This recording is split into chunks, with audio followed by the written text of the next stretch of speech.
আকাশে ধোঁয়া উঠছে, একটু আগে দাঁড়িয়ে থাকা ভবন পরিণত হয়েছে ধ্বংসস্তূপে। শিশুসহ মানুষের কান্নায় ভারী আকাশ বাতাস। শনিবার দখলদার ইসরায়েলি হামলার পর ধ্বংসস্তূপে দাঁড়িয়ে নিজেদের অবশিষ্ট জিনিসপত্র খুঁজে বেড়ালেন অনেক ফিলিস্তিনি।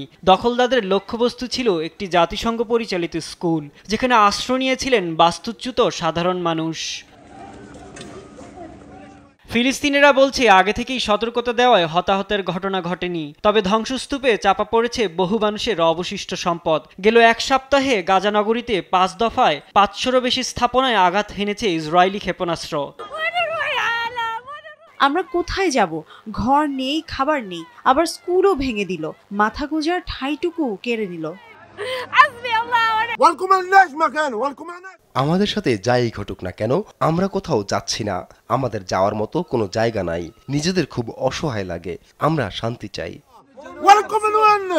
স্থানীয় স্বাস্থ্য কর্তৃপক্ষ জানায় এ পর্যন্ত নিহতর সংখ্যা 64,000 ছাড়িয়েছে, যাদের বেশিরভাগই সাধারণ মানুষ। তীব্র খাদ্য সংকট ও মানবিক বিপর্যয়ে বিপর্যস্ত গোটা অঞ্চল। ইসরায়েলি সেনারা এই হামলার কথা স্বীকার করে জানায় এসব হামলা চালানো হয়েছে কেবল হামাসকে লক্ষ্য করে। এসব ছিল হামাসের টানেল, অস্ত্রভাণ্ডার ও নজরদারির কেন্দ্র।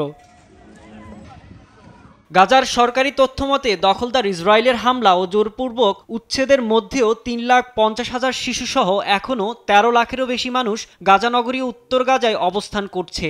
আন্তর্জাতিক চাপ সত্ত্বেও দখলদার ইসরায়েলের অভিযান অব্যাহত আছে।